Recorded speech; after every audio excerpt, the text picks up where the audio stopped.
Welcome to another episode of the About Mansfield Consumer Advice Series. I'm your host, Steve Cosio, and today, as we do on our regular basis, we bring in Dr. Joseph Adams with Calibration Chiropractic and Functional Health. Welcome back to About Mansfield. Thanks for having me, Steve. And today we're continuing our series on concussions and getting into the nuts and bolts. If we go back through some of the other episodes, we get into some generalities.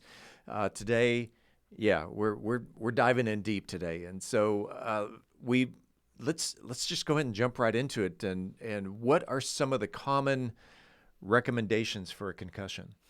Yeah, there are a slew of common recommendations for concussion, and usually the number one is just rest, right? Because when you get a concussion, you're going to be tired. You're gonna have sensitivity to light, usually sensitivity to sound. Headaches are very common. And just normal daily activities of living for people are a challenge. And so rest is the number one. And then another one is going to be, slowly trying to gradually return to your activities of daily living is another one. And then there are some tests that are done initially, let's say in the school district, and one of those is an impact test, and the impact test can give you a level of cognitive impairment after a concussion, and that's used to measure how somebody is improving over time. So that's kind of the triad, if you will, of the most common things that are recommended for a concussion, but they're not always enough for people. Let's dissect the triad then. The first one was being rest. How long does a person rest once it's been figured out that they are a victim of concussion? Yeah, so it really depends on the person. Everybody's different, right? So, you take a healthy person, the rest phase may be very short, maybe like a week, 2 weeks, and then it resolves and they're good. And then there are other cases where maybe you have an underlying metabolic condition, and so the rest period may be longer. If you have an older patient, the rest period could be longer.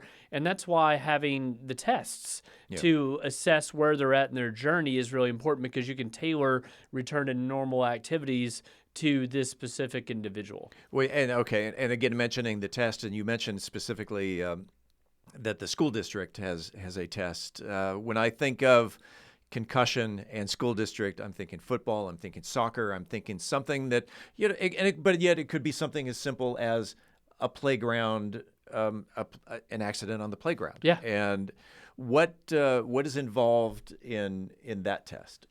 So it's an impact test. It is a researched based test where you get on a computer screen and you answer cognitive tests, or you take a battery of cognitive challenges, and that can assess your level of damage from a concussion. Okay. And that's the one that's most commonly used in most school districts, but it's really only one factor, and that's just cognition, but there's a lot of other factors that are affected by concussion that need to be measured as well.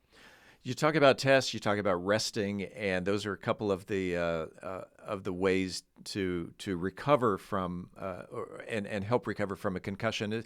Are there any nutritional benefits that can also help you recover? Yeah, there are a couple approaches to nutrition to help somebody improve their migraine and or concussion symptoms. And I say that because both these diets are really good for both conditions. Mm-hmm. And there's a lot of overlap between the two conditions. And so the first one, I would say, for adults and geriatrics, a good approach is going to be a ketogenic diet, because that lowers inflammation. And when you have a concussion, inflammation is one of the biggest problems, with the brain, is we've got to calm that down. So going to a ketogenic diet, which is 70 to 80% fat-based, only 5 to 10% of your calories coming from carbohydrates, and then a moderate protein intake of about 10 to 20%, will force the liver to start producing ketones for your energy instead of running off of glucose, which will in turn lower your inflammatory levels and can help spur the recovery from a concussion. You're speaking Greek to me, but can I eat brisket?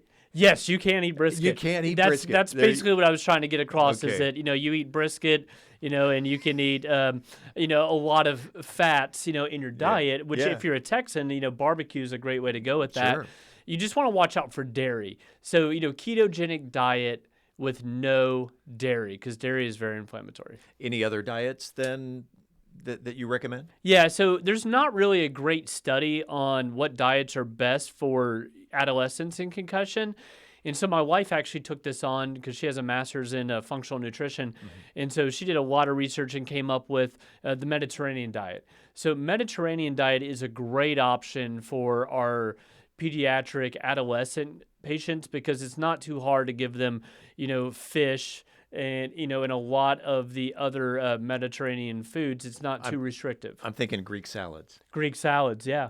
Feta cheese and a little romaine lettuce and maybe a lemon type of salad dressing, something that's healthy. Yeah. I mean, the thing about the Mediterranean diet is it's high in omega-3s, and omega-3s have been shown to be beneficial for brain recovery, specifically to concussion. And the other thing is a lot of the countries that have the longest life expectancy, are on the coast, and that's because of the nutritional value of eating, fish. Nice. Okay.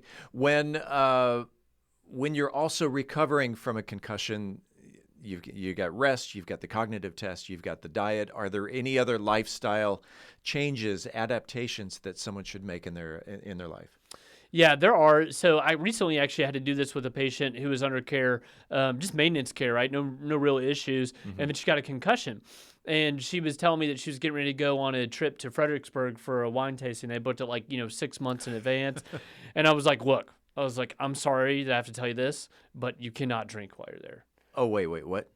Exactly. Yep. No alcohol. So you get a concussion, alcohol is one of the worst things that you can do. And so she was actually able to restrain herself and, was able to get through it. And she's doing much better now. But besides alcohol, you definitely want to minimize screen time. So that's, tablets, phones, computers, because, screens really tax your eye movements. And the eye movements are affected from a concussion. So you need to reduce those. And then proper sleep hygiene. You've got to get adequate rest to heal the brain. So, looking at bumping your sleep time up to maybe like 9 hours, and then remembering that, you need to keep your sleep cycles on 90-minute schedules. So, if you're going to do 9 hours, you're going to want to do it in a 90-minute increment. So you may want to, wake up at, 9:30, in the morning, things like that. All right. And proper hydration? Proper hydration. Yep. You got to stay hydrated. Brain, spinal cord, everything's bathed in water. So we need to stay hydrated. It also improves the electrolyte balance in the brain and the body as well. When we come back next week, we are going to continue our series on concussions. And in the meantime, if someone wanted to reach out to Dr. Joseph Adams, Calibration Chiropractic, how can they find you? Website, telephone number? Yes, you can find us online at calibrationmansfield.com, and then phone number is 817-779-3435. That, my friends, is another episode of the About Mansfield Consumer Advice Series. I'm Steve Cosio, and Dr. Joe, we'll see you again real soon. All right, buddy.